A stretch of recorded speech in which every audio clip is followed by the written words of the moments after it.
Assalamualaikum warahmatullahi wabarakatuh. Bertemu lagi dengan saya Saskia Fatmawati di channel aku dapat episode My Diary.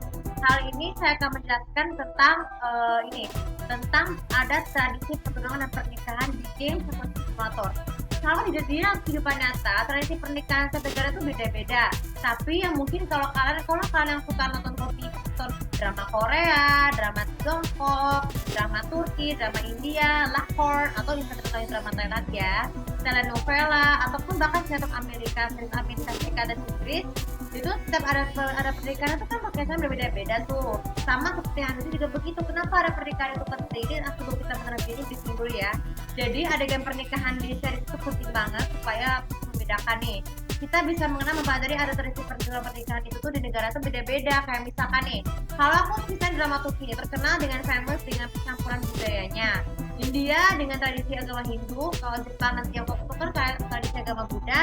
Tapi yang paling banyak tradisi yang menggunakan tradisi itu adalah tradisi Islam. Sering terjadi di beberapa sinetron Indonesia dan Malaysia menggunakan tradisi pernikahan adat seperti itu. Memang sudah menjadi ciri khasnya. Pertunangan pernikahan itu menjadi inspirasi bagi siapapun yang menikah. Akan tetapi, kalau untuk di game kelas simulator, tradisi pernikahan itu bisa berbeda bebas. Jadi dengan cara multikultural agama ya, tidak perlu itu Nasrani ataupun Islam. Tapi multikultural itu bermaksud begini. Jadi multikultural agama itu tuh sebenarnya itu cuma kreasi dari game kelas simulator ya, bukan dari kehidupan nyata. Jadi maklumin aja. Jadi kalian bisa membedakan mana tradisi pernikahan dan pertunangan di pernikahan nyata ya. Maka dari itu saya akan memperkenalkan tahapan atau ada istiadat pernikahan dan tradisi pernikahan dan pertunangan di game kelas simulator ya. Tahap jadi biasanya itu ada juga sebelum itu ada dua jenis. Ada pernikahan dini, ada pernikahan setelah kuliah ya. Jadi kalau pernikahan dini itu bermaksud karena ada situasi yang terjepit ya. Terjepit untuk karena berkeinginan untuk dapetin anak tapi tidak boleh dirasakan di sekolah ya. Ataupun kalau pernikahan setelah menikah itu sama di dunia nyata. Jadi kayak suasana meriah ya. Apa saja sih urutannya? Pertama, tahap perkenalan. Jadi tahap perkenalan itu tuh biasanya aku ditompok oleh sebuah atau keluarga atau calon ya. Baik yang masih SMA maupun yang sudah selesai kuliah. Jadi maksudnya begini. Jadi pertemuan keluarga itu akan ditentukan kapan perencanaan pertunangannya deh. Terus juga kenapa? Karena merupakan tahap berdasar yang dilakukan pada orang tua yang sudah mengenal suatu ini. Selain keluarga, juga ditemukan ada di teman-teman terdekat untuk menentukan rencana mana apa saja sih akan sebelum pernikahan dan pertunangan supaya bisa berjalan lancar. Kemudian untuk yang tahap kedua ya, tetap pertunangan. Jadi kalau pertunangan di game Star Simulator itu kan tidak perlu kayak ada seperti itu, tapi belum waktunya. Tapi pertunangan yang dimaksud itu tuh kayak pertunangannya tuh tidak harus dengan cincin. Tapi pertunangan yang dimaksud itu adalah kayak pelamaran gitu. Tapi lamaran di game Star Simulator tidak berbeda dengan adanya permohonan wishing gitu ya. Jadi tahap pertunangan di game Star itu juga ada pemberkahan itu, pemberkahan sederhana sih. Tapi dilakukan kayaknya layaknya akad ya. Tapi dengan tidak ada cincin, tapi bisa diberikan dengan berupa hantaran bunga-bunga yang kayak bisa coklat, terus juga hadiah. Pokoknya semoga hal-hal yang berhubungan Valentine, boneka seperti hadiah-hadiah yang berhubungan Valentine ya. Jadi para calon pengantin pria yaitu akan memberikan hadiah kepada pengantin wanita juga bertukar hadiah ya, kayak hadiah coklat dan seperti itu ya. Tapi harus tetap ada ini guys, persetujuannya supaya bisa mereka berjalan lancar. Kemudian yang ketiga, mengenai rencana lain untuk wedding organizer. Jadi akan ditentukan tempat lokasi, terus juga dress code-nya. Jadi kalau pertunangan tempat venue itu biasanya kan ada ini. Kalau misalnya di satu kerajaan itu ya, biasanya tuh tentukan di mana kapan terjadinya pemberkahan ya. Terus juga ada acara akad dan juga jamuannya di mana. Itu ada tiga tempat, yaitu di kapel, di pesta dekat pantai dan juga di sana ya. Jadi supaya lebih suasana di Medan kita tentukan dulu supaya mendapatkan undangannya, termasuk juga dengan perencanaan catering, mulai dari jumlah tamu yang akan datang, komposisi pengiring, terus juga para keluarga ketika pendeta dan juga suster dan sebagainya.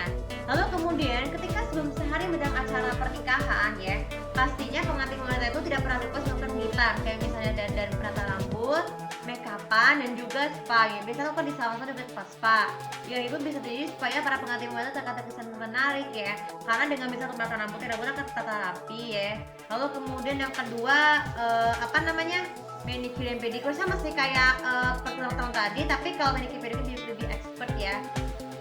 Nah tapi kali ini aku dengan pemutasan spa ya, dengan mandi spa dengan spa Fiji dan juga spa mandi yang di sana tuh supaya lebih tubuhnya tetap langsing ya.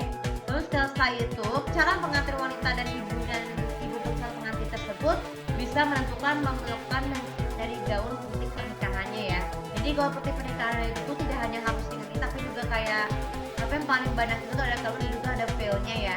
Kalau untuk acara pernikahan itu seperti itu. Nah jadi tapi memakan waktu yang lama supaya gaunnya itu zaman ini itu kan cari make up ke bunga untuk persiapan pernikahan. Lalu kemudian yang berikutnya ketika di acara pemberkahan itu biasanya kan aku di kapel, jadi pengantin pria itu akan tiba lebih dulu di tempat kapel, terus pengantin datang. Biasanya pengantin itu datang dan diiringi dengan pendamping ini.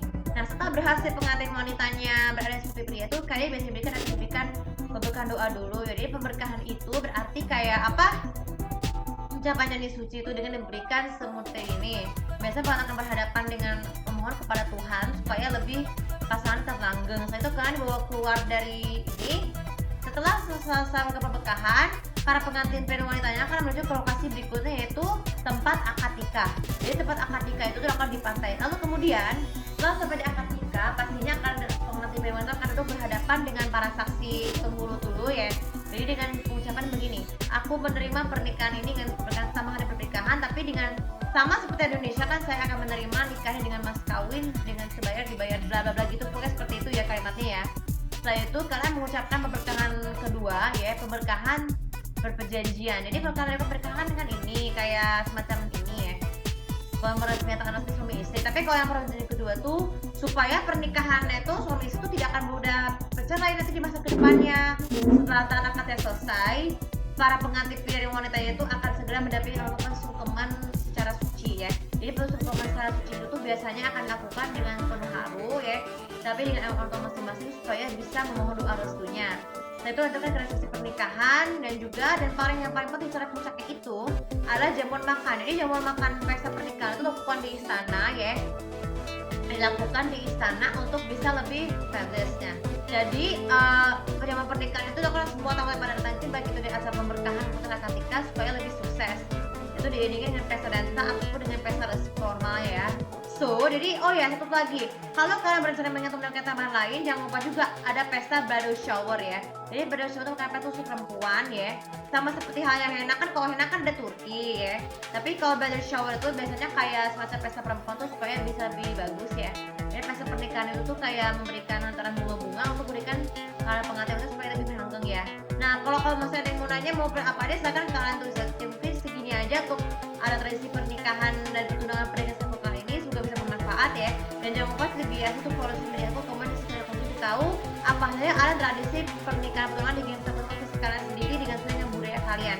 Terima kasih, assalamualaikum warahmatullahi wabarakatuh.